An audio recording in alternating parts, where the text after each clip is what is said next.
Ontología, el ser infinito. El problema del conocimiento de Dios. Ya que la existencia del ser infinito se nos ha descubierto como término de una inferencia metafísica, el primer estudio que se nos impone será el de saber con precisión cuáles son los elementos cognoscitivos contenidos en la conclusión de esta inferencia. El absoluto es un ser infinito, causa de los seres finitos.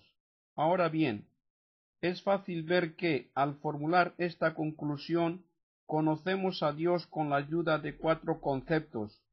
Lo conocemos como ser, como absoluto, como infinito y como causa de lo finito. De estos cuatro conceptos, dos son positivos, ser y causa, y dos negativos, absoluto e infinito, esto es, no relativo y no finito. Los conceptos positivos por los que nos representamos a Dios son conceptos comunes a lo finito y al infinito, porque lo finito también es ser y puede ser causa. Por el contrario, los conceptos negativos con que designamos a Dios nos dan un conocimiento propio, pues sólo Él es absoluto e infinito, esto es, trascendente al orden total de los seres finitos. No disponemos, pues, para conocer a Dios de ningún concepto que sea a la vez distinto y positivo. Ninguno de nuestros conceptos humanos comprendidos en la prueba de la existencia de Dios representa positivamente el ser divino, en lo que es su propio constitutivo, o en lo que le caracteriza con relación a sus efectos. Al terminar la prueba de la existencia de Dios, no poseemos ninguna noción que le convenga de manera positiva y exclusiva. No sabemos lo que es positivamente. Esto es lo que quería decirnos Santo Tomás cuando escribía: De Deo non possumus dicere quid est, sed solum quid non est. Esta situación es la consecuencia lógica del modo como demostramos la existencia de Dios en metafísica. Descubrimos a Dios gracias a la antinomia de lo absoluto y lo finito, como una realidad trascendente al orden de los seres finitos. Lo captamos únicamente por su oposición a lo finito, como objeto único de nuestro conocimiento inmediato. Para conocer de una manera positiva la naturaleza propia de un ser, es necesario o bien conocerlo inmediatamente en sí mismo, o bien conocerlo con la ayuda de una imagen o representación proporcionada.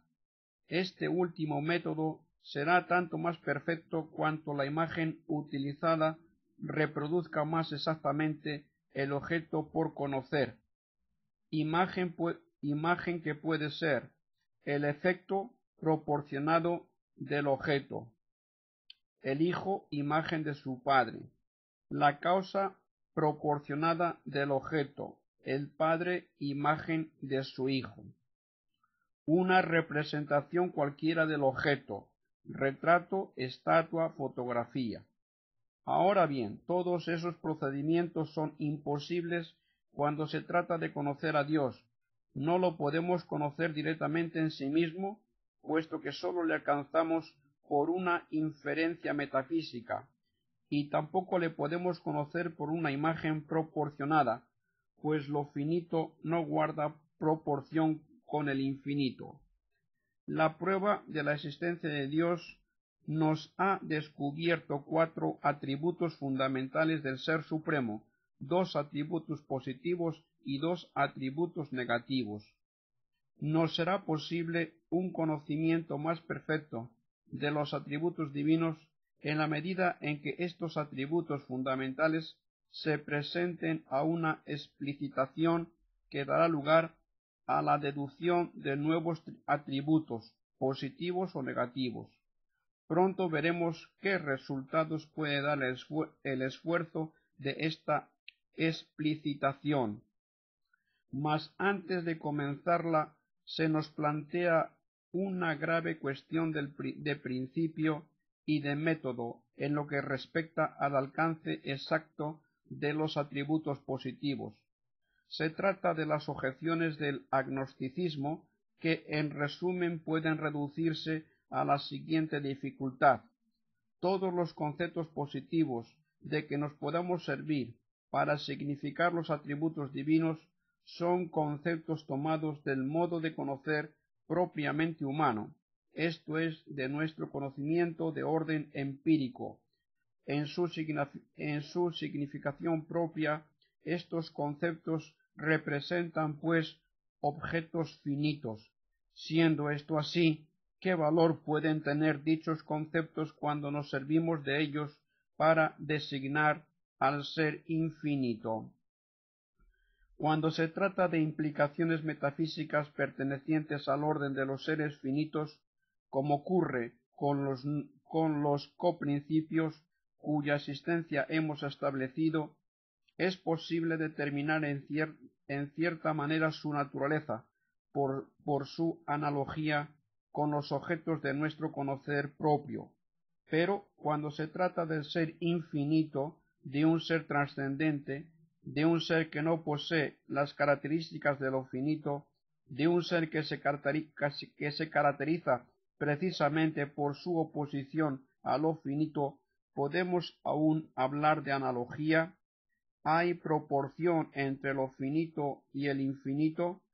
¿Puede, de cualquier manera que sea, lo finito ser la medida del infinito?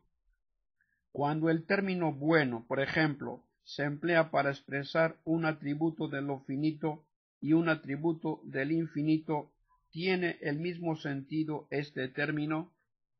¿Tiene en los dos casos una significación común? Si es así, ¿cuál es y cómo se justifica?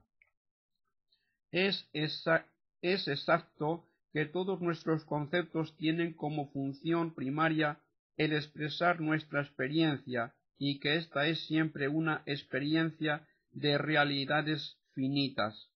Mas sabemos que ciertos conceptos, los que representan el ser y sus atributos, tienen una extensión trascendental, de forma que cuando no es nada es expresable por dichos conceptos, de forma que cuando no es nada es expresable por dichos conceptos. El ser infinito es, pues, expresable y conocible en cierta medida por los conceptos trascendentales. Hay más aún. La extensión trascendental del concepto de ser, representación adecuada de lo concreto, no es sino la traducción conceptual de la unidad fundamental de todo cuanto es y de la semejanza que relaciona entre sí todos los seres.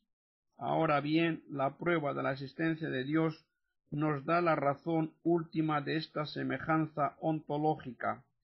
Está fundada en la participación común de todos los seres finitos al ser infinito, su causa total. La semejanza de los seres finitos entre sí, el aire de familia que reflejan en todo su ser, resulta de la semejanza fundamental que existe entre cada ser finito y su causa infinita. Semejanza que deriva de la naturaleza misma de la causalidad, ya que la causa precontiene necesariamente su efecto. Cuando se trata de una causa total o creadora, la causa precontiene totalmente su efecto. Nada hay en él que sea extraño a la causa, nada que no sea imitación y participación de su causa. Esto supuesto, parece que no sólo esté justificada la atribución a Dios de los conceptos trascendentales, dada la causalidad divina, sino que también se puedan predicar de Dios todas las perfecciones de las criaturas, puesto que Dios es su causa total. No obstante, hay parte de verdad en el agnosticismo. La semejanza de lo finito y del infinito no puede ser perfecta o unívoca. Ya en el mundo de lo finito ocurre que dos seres concretos no pueden ser perfectamente semejantes en cuanto seres, so pena de identificarse. Son análogos, su semejanza es imperfecta o proporcional. Esta misma analogía se nos impone a fortiori en lo tocante a las relaciones de lo finito y del infinito, puesto que el infinito se nos revela precisamente en cuanto trascendente a lo finito, esto es superior a las taras esenciales que caracterizan a los seres finitos. Esto entraña una consecuencia capital en el dominio de lo finito. Conocido propia y positivamente, es posible comparar entre sí los seres finitos y medir en cierta forma uno por el otro. En el orden cuantitativo podemos medir en el sentido estricto de la palabra. En los otros campos se mide en un sentido amplio e impropio, comparando los seres unos con otros según una u otra relación.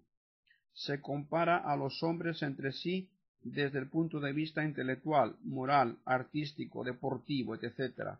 Se compara al hombre con el animal o con la planta.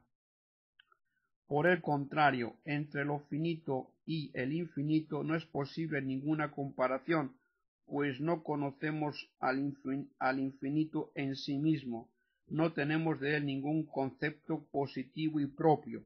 Por lo mismo, en la analogía de lo finito y el infinito no hay proporción alguna determinada o mediable entre los términos, ni en un sentido cuantitativo ni en cualquier otro. Siendo esto así, a condición de que y en qué sentido un concepto positivo puede servirnos para expresar nuestro conocimiento del ser infinito.